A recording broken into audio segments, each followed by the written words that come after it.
Well, hello there. How are you doing today? Stuck at home because of social distancing? Missing your time on the mats where you could beat the crap out of your friends? I am.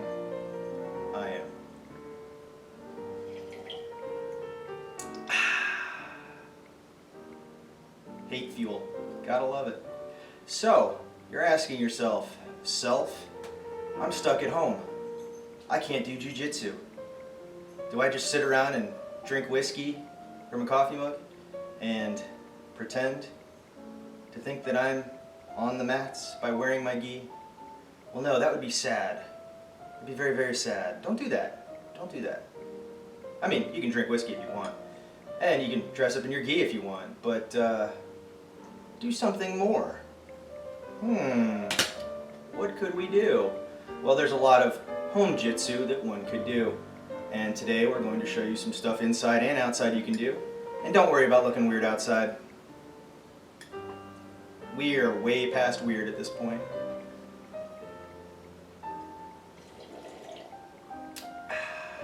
Auditory sips, please. Auditory sips.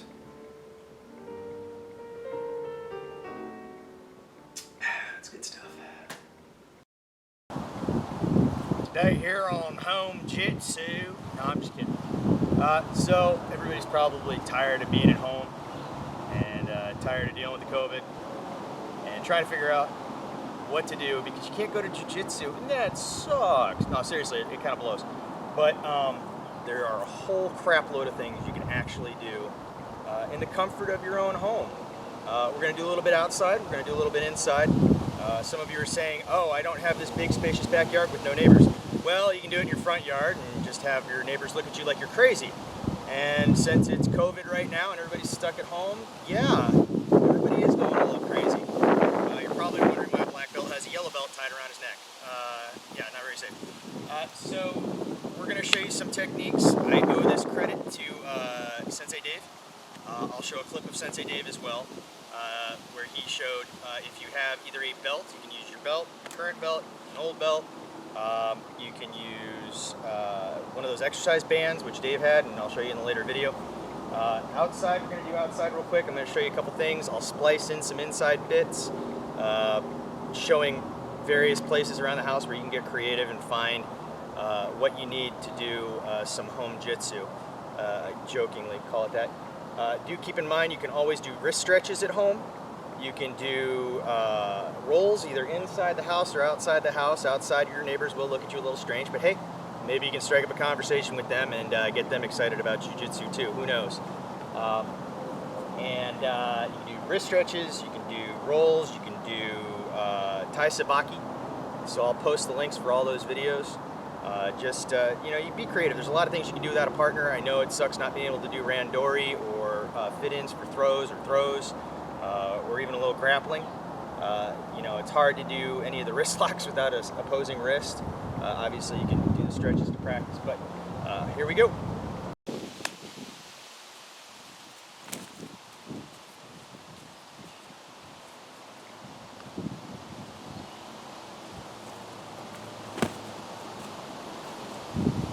You can roll just fine in the grass. And believe it or not, soft grass, obviously look out for roots and other things that might hurt and suck. But you can do break falls just fine outside. Not as soft and nice as the mats, but you can take a break fall on the grass. You can take a side fall on the grass. It actually doesn't hurt at all. You can do rolls and falls on concrete and asphalt, but it's not very comfortable.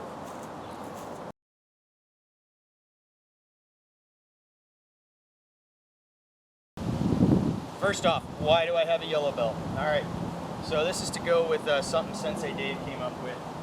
And I'm going to show you a couple places to do it outside, and then I'm going to show you a couple places to do it inside. Get creative. I'm sure you have something that you can use to do this.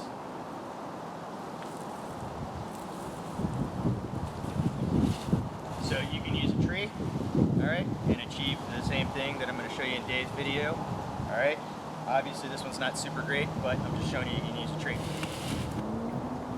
You can use an old kid's play set. You can use a patio pillar. If you're cool, you can use pillars in your vestibule if you have such luxury. I think these are holding the house up. I don't know. But this works too.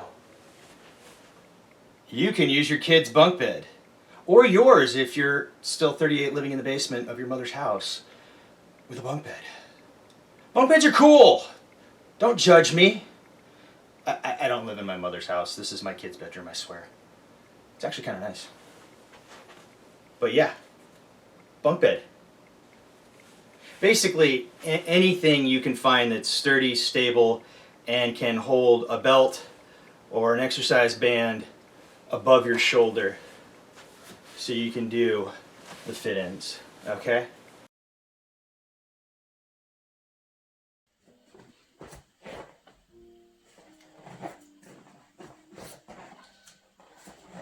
So E-Pawn here, this is pulling this way with this arm, drop, and around.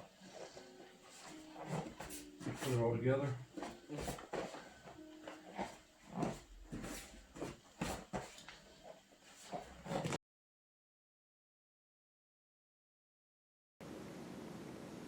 So ghost fit-ins, I've talked about ghost fit-ins a few times in class. This is just adding a little something extra to what Sensei Dave was showing. Sensei Dave's stuff I think probably works a little better with the exercise band. I don't have one at home right now. I think mine's at my office. But I digress. We will do the ghost fit-ins here. I've mentioned them a few times in class. Again, these are ghost fit-ins, not ghosting, so don't confuse that with what you do to those psychotic women that keep texting you. I'm just kidding. So, set the pair of shoes out like they're an uke. If you can do it in relationship to a pillar or other thing that you're going to use, do so. You can use shoes for tai sabaki. You can use them for practicing blocking. So you can either do your tai sabaki with the frame of reference of shoe wear or footwear, or you can practice your blocks as if somebody was coming in. There's a lot of stuff you can do at home. Being home by yourself or with people you're not going to practice with is not an excuse to not do jujitsu, not an excuse to not keep something up. You can always do a little bit of improvement. So again, with these ghost fit-ins, they're going to look awkward, they're going to be awkward. When I do it right now, it's going to look a little awkward because you don't have a human body to offset you, and you'll realize as you do these, I did a couple to practice because it's been a while, you'll realize how much that not having an uke does change your body posture and positioning. So while you could go in for an ogoshi, you don't have somebody offsetting you.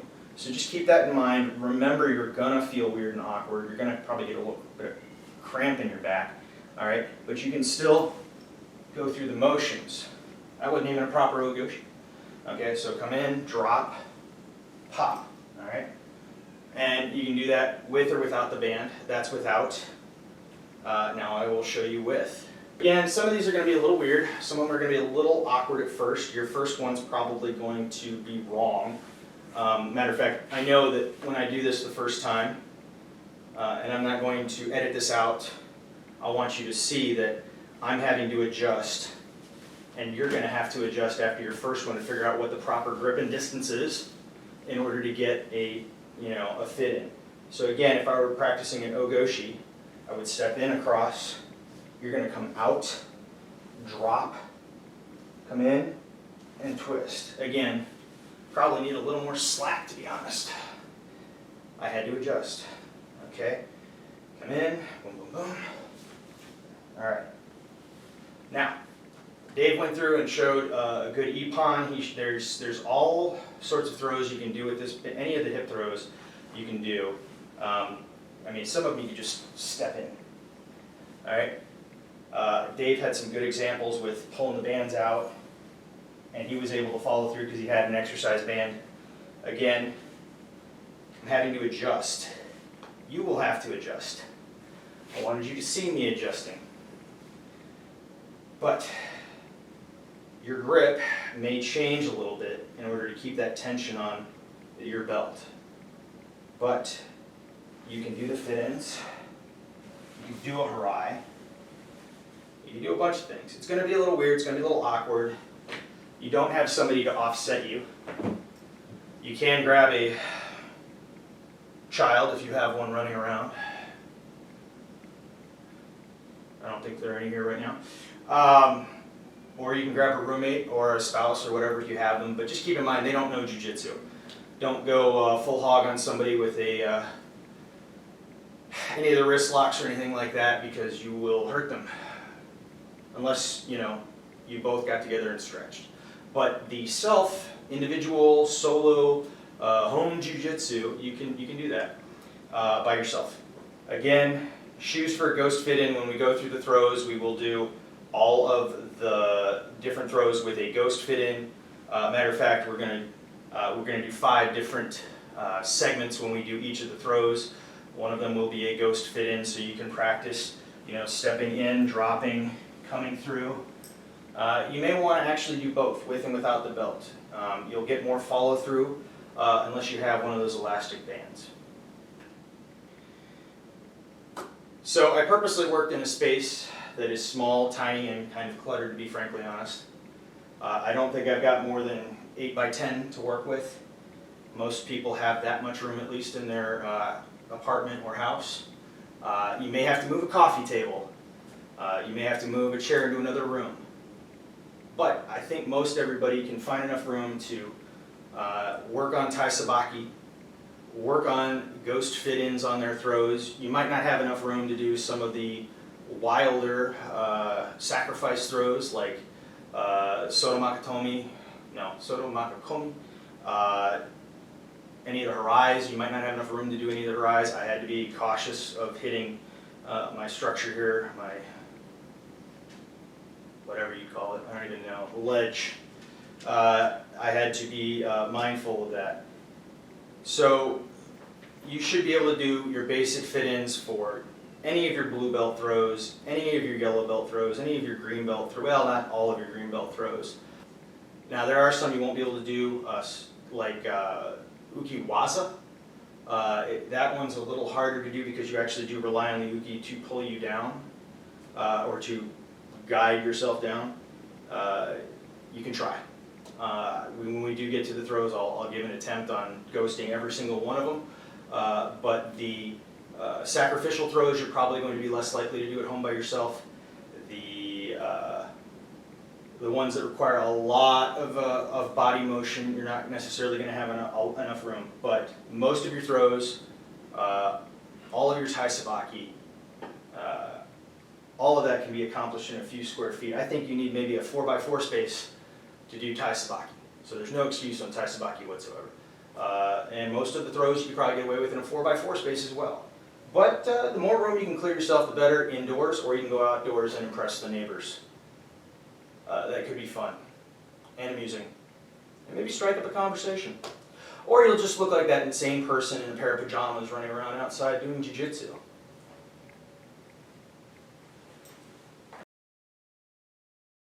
Other things you can do while you're at home. You could study the Bushido, you could read Musashi's 5 Rings, highly recommended by my senseis. Still working on it myself. You can review manuals, you can watch all these lovely YouTube videos, and you can do a whole bunch more. Don't feel trapped just because you're stuck inside 4 walls and can't go talk to people. And yeah, Home-Jitsu. It's a thing you can do. It's a thing you can do during the week if you have to miss class. Once we return to normal, if there ever is another normal.